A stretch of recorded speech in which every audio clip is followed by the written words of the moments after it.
It had been years since Jacob had set foot in a place like this.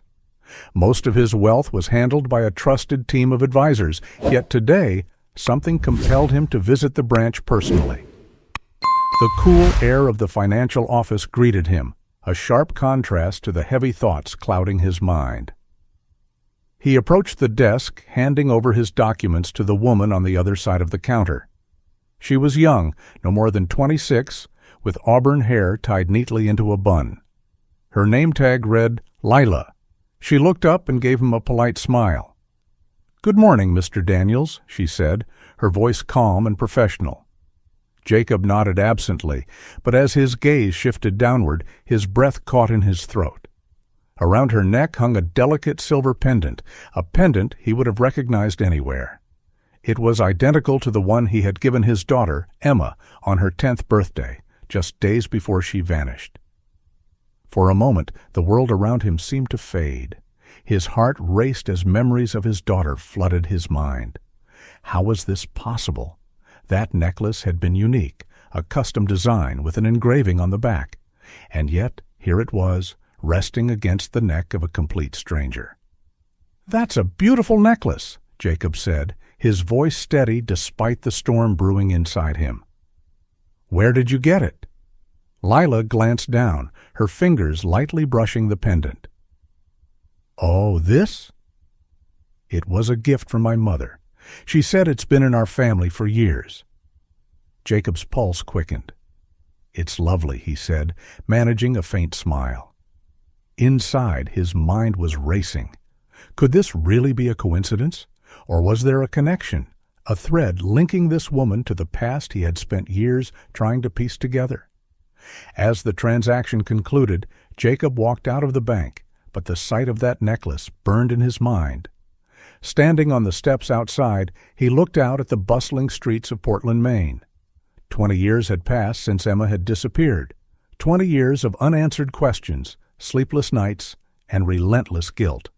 And now, after all this time, this necklace had reignited the spark of hope he had long buried. Back at his home, Jacob sat in his study, staring at the fire crackling in the hearth. He pulled open the drawer of his desk and took out the last photo he had of Emma.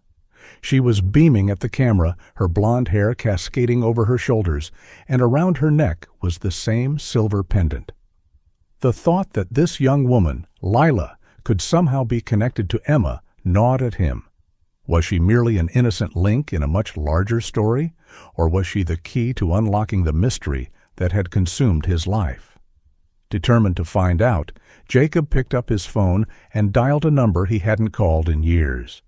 It rang twice before a familiar voice answered. "Andrew, it's Jacob. I need your help again. It's about Emma." Andrew Harper, a seasoned private investigator and Jacob's closest confidant during the early years of Emma's disappearance, let out a low sigh. "Jacob, it's been years. What's going on?" Jacob's voice trembled as he spoke. "I saw it, Andrew. The necklace Emma was wearing the day she disappeared. It's around the neck of a woman working at a bank downtown." There was a pause on the line before Andrew replied. "The necklace? Are you sure?" "I'd recognize it anywhere," Jacob said firmly. "It's not just similar, it's identical. I need you to look into this woman. Her name is Lila Bennett." Andrew exhaled. "All right, send me everything you have. I'll dig into her background and see what I can find." That night, Jacob sat alone in his dimly lit study, staring at the photograph of Emma. She had been 10 years old when she vanished from their backyard during a summer afternoon. One moment, she was playing under the willow tree. The next, she was gone. Despite extensive searches, media coverage, and years of private investigations, no trace of her had ever been found. Until now. The next morning, Jacob's phone buzzed with a message from Andrew. "I found something. Call me." Jacob's hands trembled as he dialed. "Lila Bennett," Andrew began, 26 years old, living in Portland for the last 6 years. Raised by her mother, Catherine Bennett, who passed away when Lila was 14. There's something odd, though. Her records before age 10 are spotty. No school enrollments, no medical history, nothing concrete. It's like she appeared out of nowhere. Jacob's stomach tightened. And the necklace? I haven't tracked its origin yet, but her mother might have more answers. Catherine's closest living relative is Lila's aunt, Eleanor Hart. She lives just outside the city. I'll pay her a visit this afternoon. Jacob thanked Andrew and spent the rest of the day pacing his home. The more he thought about it, the more convinced he became that this was no coincidence. By evening, Andrew called again, his tone grave. Jacob, I just spoke to Eleanor. She said Catherine was secretive about Lila's early years. She also mentioned that the necklace belonged to Lila's biological father, someone Catherine refused to talk about. Eleanor didn't know much, but she let slip that Lila was adopted when she was 10. The words hit Jacob like a freight train. Adopted? He whispered. Yes, Andrew confirmed. Catherine took her in shortly after moving to Portland. Jacob, we need to talk to Lila directly. The next day, Jacob returned to the bank. Lila greeted him with the same polite smile, but this time Jacob's demeanor was different. His voice was calm but insistent.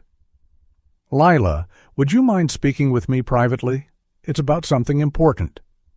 She hesitated but nodded, leading him to a small conference room. Once inside, Jacob took a deep breath. Lila, I need to ask you about your past, he began. About where you were before you turned 10. Lila frowned, her hand instinctively touching the necklace. I don't remember much, she admitted. My mom always told me not to ask questions about it. Jacob's voice softened. That necklace, it belonged to my daughter Emma. She disappeared 20 years ago. The pendant is unique. I had it custom made. Please, Lila, do you know where it came from? Lila's face paled. I don't know. My mom gave it to me, but she never said where it came from. Jacob's heart ached at the uncertainty in her voice. Lila, I think you might be my daughter. I know this is a lot to take in, but there's a way to find out for sure. Lila's hands trembled as she clutched the pendant. A DNA test? She asked, her voice barely above a whisper. Jacob nodded. Yes, if there's even a chance, we owe it to ourselves to know the truth. After a long pause, Lila finally agreed. The following days were agonizing. Jacob replayed every memory of Emma in his mind, clinging to the hope that this young woman was his daughter. Lila, meanwhile, grappled with the possibility that her entire life had been built on lies. When the results finally came in, Jacob opened the envelope with trembling hands. The words confirmed what he had dared to hope. Lila Bennett is Emma Daniels. Jacob stared at the paper, his breath caught in his throat. It's true, he whispered, tears streaming down his face. You're my daughter. Lila, Emma, stood frozen, her eyes wide with shock. I don't know what to say, she stammered. All my life, I felt like something was missing. And now, this. Jacob reached out, taking her hand. We'll figure it out together, he said gently. We have so much to catch up on. In the weeks that followed, Jacob and Emma began to rebuild their relationship, but the questions surrounding her disappearance lingered. Andrew continued his investigation and uncovered a chilling truth. Emma had been abducted by a disgruntled former employee of Jacob's company. The man had orchestrated the abduction as revenge for a perceived slight, placing Emma with Catherine under false pretenses. Jacob confronted the man, ensuring justice was served. Though the revelation brought closure, it couldn't erase the pain of the years they had lost. On a crisp autumn morning, Jacob and Emma sat together in his garden, watching the leaves fall. Emma looked at her father, a faint smile on her lips. It's strange, she said. After everything, I finally feel like I belong somewhere. Jacob squeezed her hand. You belong with me, Emma. Always. As they sat there, father and daughter, they knew the road ahead wouldn't be easy. But they also knew they had found something precious, a chance to start anew. If you found this story captivating and want to share your thoughts, leave a comment below. What do you think about Jacob's incredible journey to find his long-lost daughter? Have you ever experienced an unexpected connection like this in your own life? I'd love to hear your perspectives and feedback.